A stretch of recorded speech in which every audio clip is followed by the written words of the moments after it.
side ni Master Romy, dahil siya yung gumagawa, magkakaroon natin yung pangalan. Tapos sikundahan na lang natin. Siyempre, para din kayo sa namin. Kasi binigyan tayo ng chance ni Master Romy. Una-una ma'am, sa pagpili ng puno, dapat alam natin yung front. Diba? Kasi sa may front natin dito. Ito. Okay. Sa pagpili ng magandang front, hanapin natin yung pinaka-base niya. So ang requirement ng base is radial yung roots. Ito po yung roots natin. Sa baba. Medyo nakalubog lang kaya hindi natin makita. Pwede kayo pumunta po sa harap. Halika mo.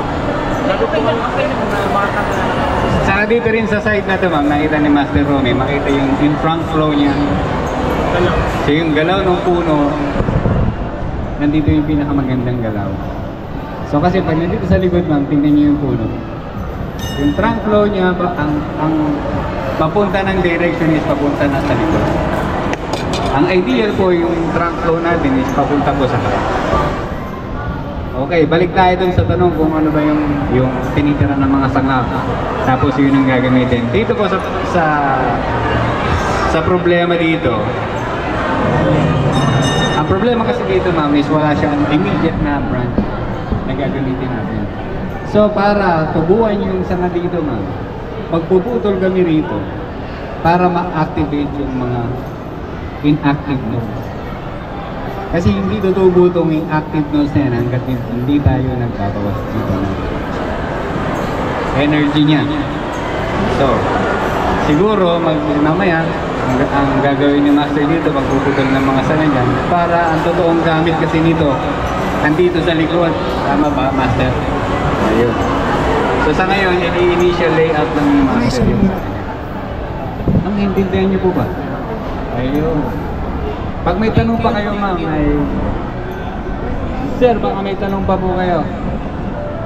Tanong na niya. Ayun. Ulitin mo pa, may tanong pa yan si Sir. Sir, baka may tanong pa kayo. Ang tanong, ang ano ko dyan, paano magpapabuhay niyan? Ayun ang paano magpapabuhay. Pwede ba tayo makahingi ng material? Pinunot natin niya, wala nang putik, di ba? Wala na po. Paano pagpupuman mo para mabuhay? Sige po, yan. Magandang tanong. Yan, ganyan. Ganyan. Ang una pala na mag-start tayo ng bonsai, sir. Sige, basta magpapamimbro ako pagka... Promise sir, magpapamember ka sa amin ha. Taga saan po kayo? Taga saan kayo? Kaya mahabang parang... Ay, malapit lang kayo. Okay. Malapit. Yan lang ako sa taas ng trasyon. Ito sir yung tinatawag ng materials. Material for Yan, bonsai. marami sa bundok namin yun. Yes sir, marami sa bundok nila sir. Kontakin na natin to ha. Saan yung bundok ninyo? Sama nyo kami ha? Kanilang bundok yun. Sa Kalilawan? Bundok lang. Ito sir yung initial Yan pala, pag nag-seminar pala ako dito, marami palang pera ko. Marami. Kaya lang, malalaki na. Mahirap din hukayin yan eh. Eh, pangit malalaki. Pangit mahirap. Mahirap ako sa malalaki, kami mag-uhukay. Narinig niyo si Idol, may bako. Ibig sabihin, malalaki yung kukunin natin. Tsaka mahirapan kayo doon, kami na lang mag-uhukay. Malalaki eh. Siya, papaliwanag Hindi naman nakaintindi kayo may wala. Papaliwanag ni Master Richard kung paano bubuhayin to. Di ba membro muna ako para... Ayan ha, may bago na kayong member. Madali lang ako Okay, balik tayo sa tanong ni sir, paano daw bumuhay ng materyales? Unang-una sir, ganito yung makikita nyo sa wire. Taas yan, pinutol lang. So, ang initial na approach natin dito,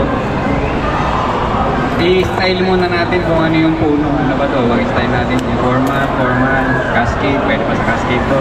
So, obviously hindi. So, ang tanim nito is diretso lang. So, usually ang ginagawa ng mga newbies, diretso taniman. Pero kami sir, pinabawasan namin yung mga major roots. Kasi problema natin to sir, pag naka-final pat na. Putulin natin yung pinakailalim sir para pagpapat natin siya sa maliit na shallow pat, bagay siya. So puputulin natin sila dito. Lagari tayo dyan. Matalim po yan, matalim. Yun. Puputulin niya, puputulin ni... Si Julius po, kailangan ko si Julius. Si Julius. Apprentice ni, Master Richard Tupi. Naguro pala to. Si Julius, tsaka si Junjun. Yan. So ang tinatanggal po dito yung major root, yung pinakamalaking ugat sa gitna. Yes, yes. Kasi hindi natin kailangan yan. Akala ko yung nagpapabuhay. Sa style natin, sir. Nakikita niyo, sir, meron tayong mga hairdos na yan yung kailangan natin. So imagine, sir, kung meron sang major sa ilalim tapos itatanim mo sa manipis na baso, hindi nakaharang agad siya. Okay, pangalawa, alisin natin yung mga unwanted front. So dito, ang tawag dito sa ganitong style is, ano ba daw, papasok sa multiple truck. Ang problema, masyadong dikit-dikit. Apat siya, isa, dalawa, apat, lima pala to. Pwede nating iwalayin to, sir.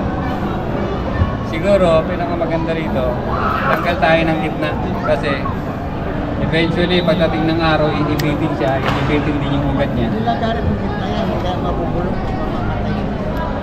Hindi siya mamamatay, sir, kung lalagyan natin siya ng cut paste or yung Elmer's glue. Try natin tanggalin yung nasa gitna. Gagawin natin siyang multiple trunk. Mas pagkasopod po, may tendency na pero nilalagyan sa pinakain ko para hindi pa lagay.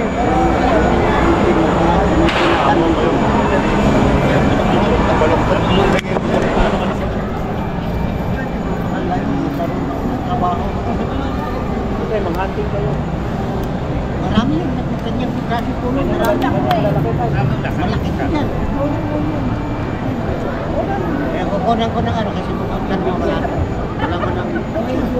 Oo, ganyan. Bigyan natin ng kalang. Pinabukay na eh. Hindi tayo papalaki. Kasi iiwangan nila ng agad.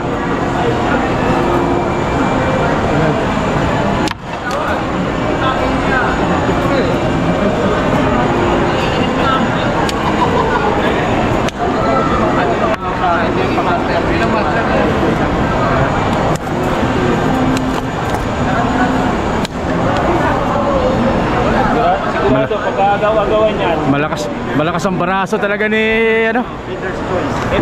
May side guard. Sir, ba?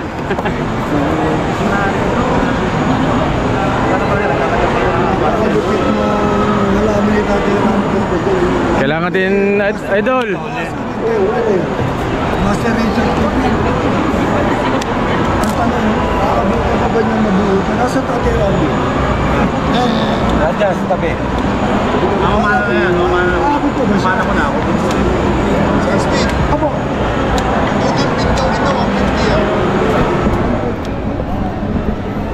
Dapat yung bang sa akin? Oh.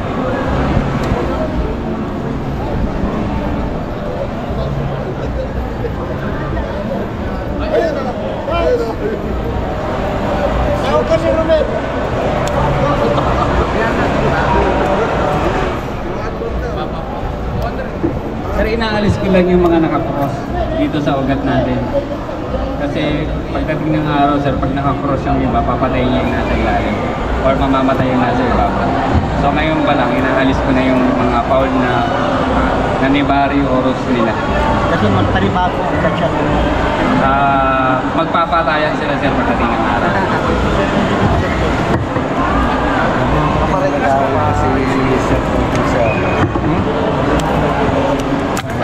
Wow.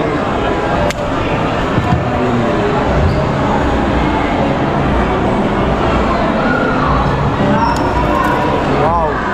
Dala, no? Dala ba?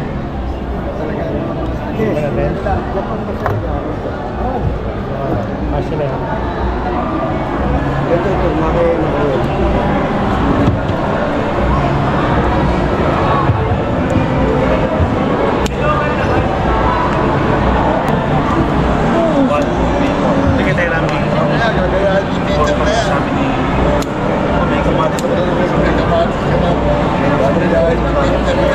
Si Sir Richard Tupin po ay isa sa master po ng PBSI. Pigment Bonsai Side B. Yan po siya ang master. Specialty, Kanina makita natin yung cut Specialty ng natin kanina is diretso lang. Wala siyang forma. yung wala pa siyang forma. Yun talaga yung sadyang Ngayon, Yes sir, napapansin niyo sir, nag-cut ako ng pinakamababa dito para kang illusion niya is pinakamalayo. yeah. I-guess po ba? Yes, yes. Tapos yung nasa prom natin, yung mataas, meron tayong dominant beat. Nagre-represent na siya yung medyo malapit. Ngayon, tatanim natin siya sa pure river sand. Sir, yung river sand kasi ang practice ng iba, hindi hinuhugasan. So kami, para sure lang, hugasan muna natin yung river sand bago natin itanim. Yes, yung sa pagtanim natin, ang medium natin sir sa ilalim is malalaking butil hanggang sa pinong butil pinakamalakas. Binibistay lang naman yun sir. Pang-layer ginawa. Guess mo ba yan? Sir, ganito lang. Yung pebbles natin, yung buhangin sir, di ba? Mas malalaking butil yung nasa baba. Mas pinong butil na yung nasa taas. Alin nang ilalagay yung pina? Yung pino yung nasa taas. Yung malalaking butil mo yung nasa baba. Para hindi mo mag-clog yung tubig natin pag nagtitinig. Galing mo. Okay, tapos One. Ano, dikit-dikit ang paglalagay? ano lang yun sir, patong nyo lang muna yung patong lang. Let's say, ito na yung, ito yung Sino mapapabili ng kapit na kapit ng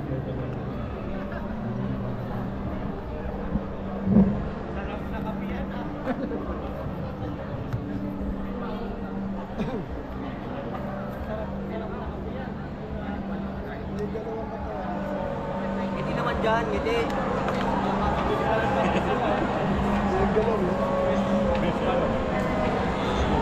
Pero mas malaki yung isa.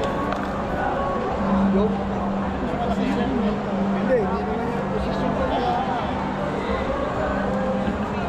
Ay, maganda kung lang photograph.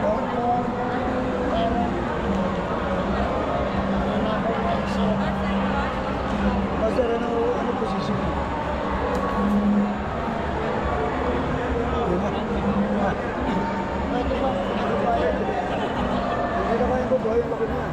Ha? Biro.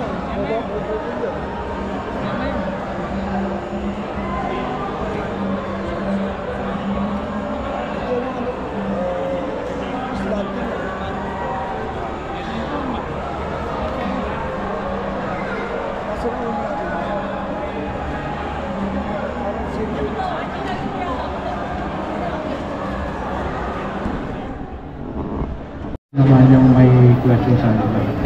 Kahit hindi dito sa particular na halaman to, kahit dito sa mga nakikita nyo sa paligid ninyo, kung may question po kayo, we are gladly answer yung mga questions. Kung wala naman, okay lang. Yes ma'am. Sige ma'am. Sir, kung sino yung magtatanong, Sir Eric, kung sino magtatanong sa kanya itong ano ba niya? Oo, kasi kung sino daw magtatanong sa kanya, naku, ang ganda niya. Yes ma'am. Ito po. Sige, ikaw lang. Paano na-achieve mo? Sa kanya yung banya na kung sino magtatanong ha. Paano ma-achieve yun? Yung Sige ma'am, pwede mo lang. ito, ayan. Kasi parang hollow siya. Oo. Nakuha siya in the wild, naturally. Microphone. Okay na yan. Pwede kami Pwede. Actually, ginagawa siya sa Japan. Pero ibang variety. Itong kamuning bilog, pag sinaktan mo, may times na namamatay. Pero that one is naturally nakuha ganyan na. Decide by nature. By nature. Pero yung mga juniper, mga black pine, yung ginawa in the serve, Nature. pwede. Yung evergreen, yung mga pines, naturally nilalagyan ng dead wood. Kailan siya lalagyan? sa design. Example, kunyari, hindi kailangan ito, gagawin nilang shari. Shari, papatayin nila, tatanggalin ng balat. Pero ito, dahil tropical food, hindi natin shari. Dahil nagtanong ka, nasa yung ba niyan? Ano pangalan mo, Miss? Pia. Yeah. Dahil nagtanong ka, Pia, meron kang premyo. May banyang ka. Pag may tanong, pag nagtanong sa akin yan. Pag mo nagtanong, may previous, may previous. Yan. So tinanong ni ang pangalan mo ulit, anong pangalan mo ulit? Miss Pia. Pia. So tinanong ni Pia yung itong ano bang diyan? Upright. Yeah, itong upright na to dahil Pia may deadwood. So yun natural na nakuha sa bundok. Yan. Hindi ginawa made by nature.